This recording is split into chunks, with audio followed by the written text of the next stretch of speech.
Hello friends, स्वागत करता हूं आपका हमारे जेवी एनसीईआरटी मेड सिंपल के इस चैनल में। दोस्तों, आज हम लोग एवीएफएम के यूनिट 3 एमसीक्यू को डिस्कस करेंगे, जो कि ऑर्गेनाइजिंग पर है, ऑर्गेनाइजिंग पे बेस्ड है।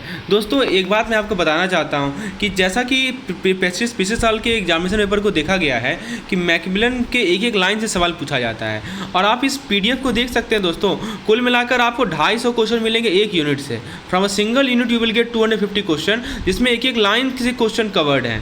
यानी दोस्तों, इस पीडीएफ में दोस्तों यू विल गेट 250 क्वेश्चन। और इसी तरह दोस्तों, जितने भी मैं पीडीएफ प्रोवाइड कर रहा हूं अपने पेड मेंबर को, उसमें सभी में 200 से 250 क्वेश्चन हैं। और फ्रेंड्स, ये एक एक लाइन से कवर किए गए हैं क्वेश्चन। यदि आप इसे रिवाइज करते हैं दोस्तों, इसके अलावा कुछ आने की संभावना ही नहीं है, क्योंकि मैक्सिमम चीज़ को कवर किया गया इस तरह के पीडीएफ में। चलिए पहले क्वेश्चन से शुरुआत करते हैं।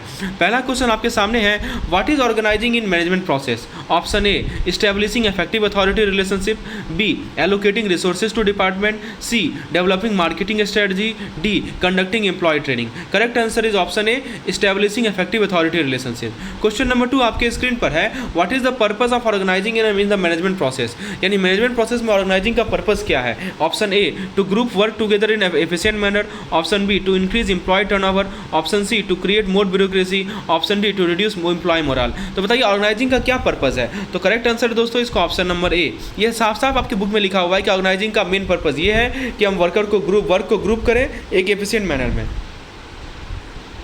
दोस्तों, नेक्स्ट क्वेश्चन है कि किसी ऑर्गेनाइजिंग प्रोसेस का फाइनल प्रोडक्ट क्या होता है? आप बुक खोल के देखिए, तीसरा लाइन में यही लिखा हुआ है कि किसी भी ऑर्गेनाइजिंग प्रोसेस का जो फाइनल प्रोडक्ट होता है वो हमारा होता है दोस्तों option number C, that is organise and efficient system. तो देख सकते हैं दोस्तों, इस पीडीएफ में बुक के एक एक लाइन से क्वेश्चन फ्रेम किया गया है। और दोस्तों, बाकी क्वेश्चन आएगा क्या, आप खुद बताइए। यदि मैं एक एक चीज़ को एक एक लाइन से क्वेश्चन फ्रेम कर दूँ, that is more than sufficient. Question number 4 देखिए दोस्तों, why is organisation an essential topic for any manager? किसी मैनेजर के लिए ऑर्गेनाइजेशन एसेंशियल टॉपिक क्यों है? क्योंकि ये कॉस्ट को रिड्यूस करने में हेल्प करता है, क्योंकि ये एम्प्लॉय के मोटिवेशन को बढ़ाता है, ये डिसीजन मेकिंग को इंप्रूव करता है, ये लीगल रिक्वायरमेंट है। करेक्ट आंसर है दोस्तों, ये डिसीजन मेकिंग को इंप्रूव करता है। फिर नेक्स्ट क्वेश्चन देखिए, what should be considered when designing an organisation? जब किसी ऑर्गेनाइजेशन को आप डिजाइन करते हैं तो आप क्या कंसीडर करेंगे?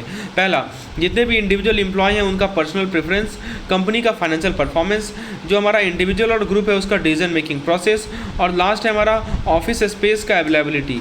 सो दोस्तों, करेक्ट आंसर है इसका ऑप्शन नंबर सी। आप डिसीजन मेकिंग प्रोसेस को दोस्तों, डिसीजन मेकिंग प्रोसेस जो हमारा इंडिविजुअल का है, जो ग्रुप का है, उसे कंसीडर करेंगे।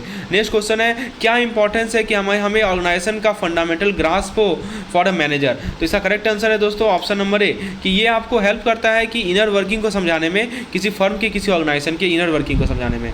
तो friends, this type of PDF cover each and every line from Macmillan book. If you are interested to opt for such type of MCQ PDF, you can WhatsApp me on the number shown on the screen and I will provide you such paid PDF. Okay, for each unit we have almost 200 to 250 MCQs which is designed so that each and every concept is clear using MCQ only. And moreover, we have some short notes in the form of concise notes in the form of PDF which you can also opt.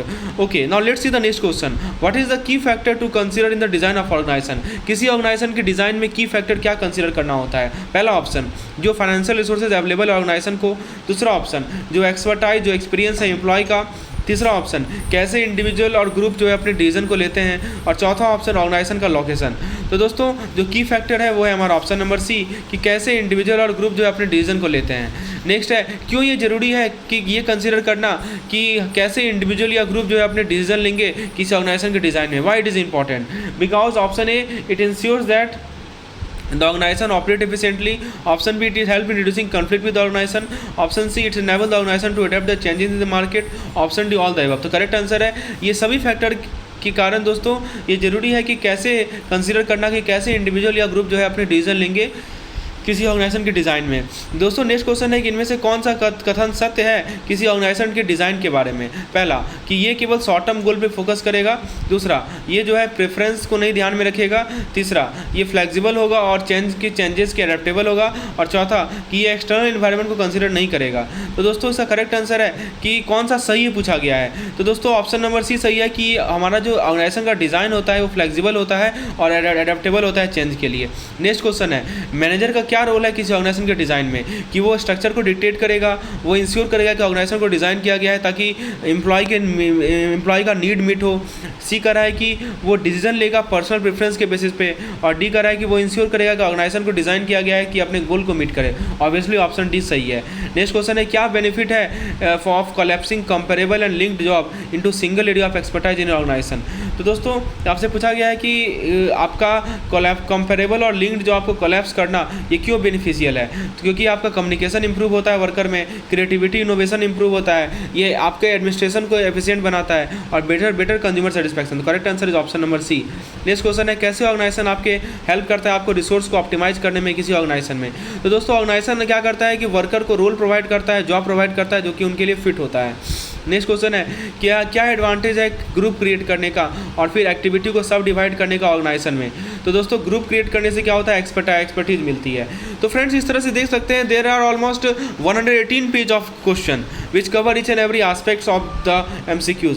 लगभग 250 question है और हर एक unit के 250 question है दोस्तों। जैसे Lewis chain model क्या है, हमारा लुईस चेन मैनेजमेंट मॉडल क्या है दोस्तों, फर्स्ट स्टेज क्या है लुईस चेन मॉडल का, फिर चेंज स्टेज क्या है लुईस चेन मॉडल का। Every aspect has been discussed और आप MCQ के द्वारा कुछ कंसेप्ट को रिवाइज भी कर पाएंगे।